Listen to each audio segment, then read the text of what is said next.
We're picking it up with temporary places. And this one is taking place in 1895. So back in the past, where Bailey was visiting the circus, that was 1894. So this is like a year after that. Tara Burgess does not realize until after she has returned to London that the address on the card given to her by Mr. Barris is not a private residence at all, but the Midland Grand Hotel. Okay, we heard from Tara, last time when Tara was going from place to place and she was trying to find out what's going on with the circus. And so she goes to Mr. Barris to ask Mr. Barris, but Mr. Barris says, I can't give you the answers that you're looking for.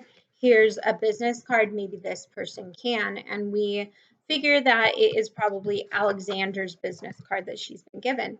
So she follows the address and she goes and she figures out that this is actually a hotel, not someone's house. She leaves the card sitting out on a table in her parlor for some time, glancing at it whenever she happens to be in the room, forgetting about it for stretches of time until she remembers it again. Lainey attempts to persuade Tara to join her for an extended holiday in Italy, but she refuses.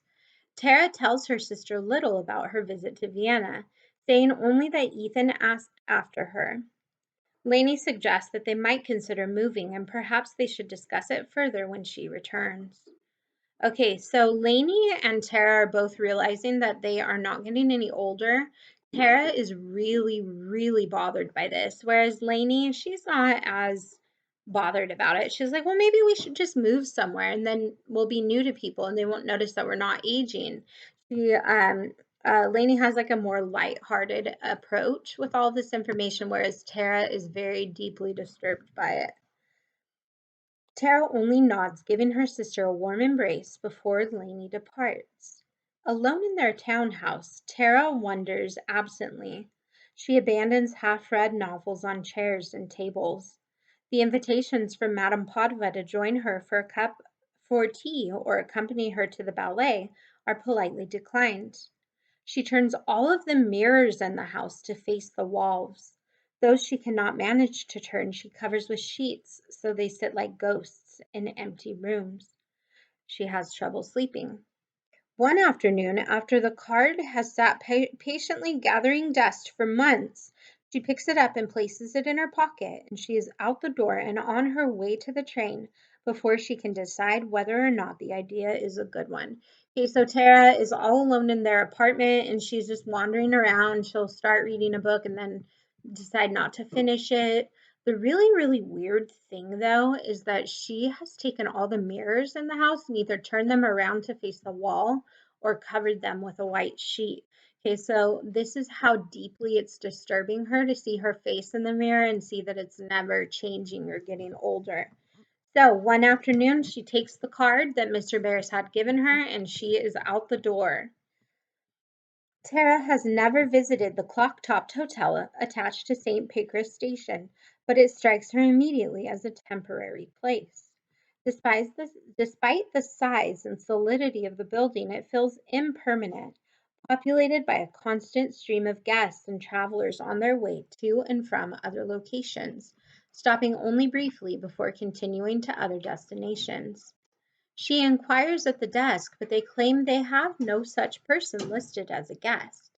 She repeats the name several times after the desk clerk keeps mishearing it.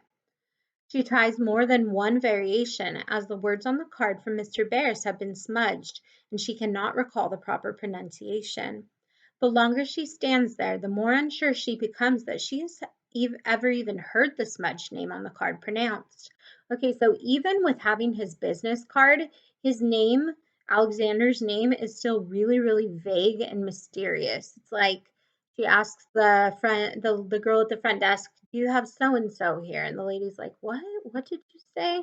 And then Tara realizes that the name on the card is smudged and she's not even sure she's pronouncing it right. And we still don't find out his real name. The clerk politely asks if she would like to leave a note, if perhaps the gentleman in question were to be arriving later in the day, but Tara declines, thanking the clerk for his time and replacing the card in her pocket. She wanders the lobby, wondering if the address is incorrect, though it's not like Mr. Barris to provide anything less than exact information. "Good afternoon, Miss Burgess," a voice next to her says. She has not noticed him approach, but the man whose name she still cannot recall the proper pronunciation of is standing by her shoulder in his distinctive gray suit. "Good afternoon," she echoes. "Were you looking for me?" he asks. "I was, in fact," Tara says. She starts to explain that Mr. Barris sent her. She reaches into her pocket, but there is no card within it, and she stops, confused. "Is something wrong?" the man in the gray suit asks. "No," Tara says, now unsure if she remembered to bring the card or if it's still sitting on the table in her parlor.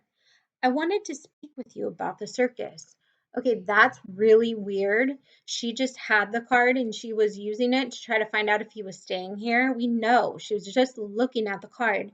Now she's talking to Alexander and she can't remember if she brought the card or if she left it on her table. What do you think is happening?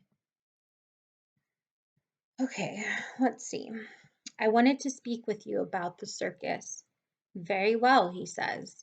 He waits for her to begin, his expression bearing something that could be construed as very mild interest. She does her best to explain her concern, that there is more going on with the circus than most people are privy to, that there are elements she can find no reasonable explanations for. She repeats some of the things she mentioned to Mr. Barris. The concern of not being able to be certain if anything is real. How disconcerting it is to look in a mirror and see the same face unchanged for years. Okay, so she's asking Alexander all of these questions. She says, it's weird. Something else is going on. She says, it's weird that I'm not getting older. Like, these things are so weird. Do you think that Alexander is going to give her a straight answer? She falters frequently, finding it difficult to articulate precisely what she means. The expression of very mild interest does not change. "What is it you would like from me, Miss Burgess?" he asks when she has finished. "I would like an explanation," she says. He regards her with the same unchanged expression for some time. The circus is simply a circus," he says. "An impressive exhibition, but no more than that. Don't you agree?" Tara nods before she can properly process the response. "Do you have a train to catch, Miss Burgess?" he asks. "Yes," Tara says. She had forgotten about her train. She wonders what time it is, but she cannot find a clock to check. "I am headed toward the station myself, if you do not mind an escort." They walk the short distance from the hotel to the train platforms together. He holds doors open for her. He makes empty remarks about the weather. "I think it may be in your best interest to find something else to occupy your time," he says when they reach the trains. "Something to take your mind off the circus, don't you agree?" Tara nods again. "Good day, Miss Burgess," he says with the tip of the hat. "Good day," she echoes. Okay, hold on. What the heck just happened? Okay, she was there to get answers about the circus. He says, the circus is just a circus. Wouldn't you agree? And she's like, yeah. And he's like, don't you have a train to catch? And she's like, yes, I do. And then he says, I think you should find another way to occupy your time. Don't you agree? And she's like, yeah. What's going on here? So it almost kind of seems like she's in some sort of a trance or something.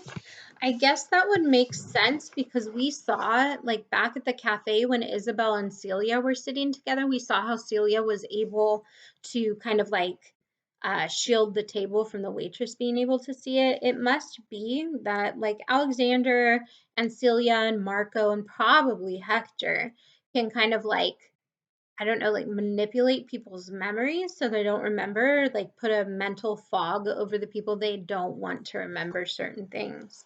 Okay, so but the bottom line is his answer for her is you should find something else to do.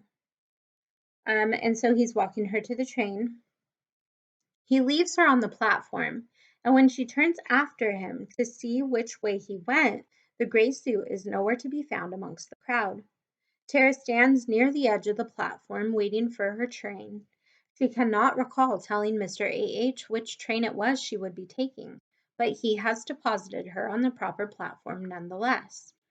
She feels as though there was something else she meant to ask, but now she cannot recall what it was. She cannot recall much of anything about the conversation, save for the impression that there is something else she should be spending her time on, somewhere else to be, some other matter that is more deserving of her attention. She is wondering what that might be when a flash of gray on the opposite platform catches her eye. Mr. A.H. stands in a shadowy corner, and even with the distance and the shadows, Tara can tell that he's arguing with someone she cannot see. Other people pass by without even glancing in their direction. When the light from the arching overhead window shifts, Tara can see who Mr. A.H. is arguing with. The man is not quite as tall. The top of his hat sits leveled like a step down from the gray one, so much so that at first Tara thinks the man is only a reflection and finds it odd that Mr. A.H. would be arguing with his own reflection in the middle of a train station. Okay, so she's looking across the platform and she can see Mr. A.H. arguing with someone who's also wearing a top hat but is like a little bit shorter. We can probably figure this out that this is Hector, right? Okay, so what must they be arguing about? Let's look and see. Let's read the last little bit of the chapter. But the other suit is distinctly darker. The reflection's hair is longer, though it is a similar shade of gray. Through the steam and the crowd, Tara can make out the bright spots of lace at the cuffs of the shirt, the dark eyes that catch the light more than the rest of the man's face. Aspects settle temporarily and then vanish into distorted shadows once more, never remaining steady for more than a moment. The light filtering in from above shifts again, and the figure quavers as though she were watching through a heat haze, though Mr. A.H. remains comparatively crisp and clear. Tara takes a step forward, her gaze fixated on the apparition on the opposite platform. She does not see the train. Okay, we have Alexander and Hector, and they're arguing. Oh, this is hard to explain via video, and I don't want to give away too much. But anyways, what do you think? What just happened? She took a step forward. She didn't see the train. She steps off the platform, and that's a wrap on Tara Burgess. She just stepped in front of a moving train. Okay, let's remember that right before she stepped off of the platform, she was staring very intently at the ghost or the apparition that Mr. A.H. was arguing with, which we assume is probably Hector.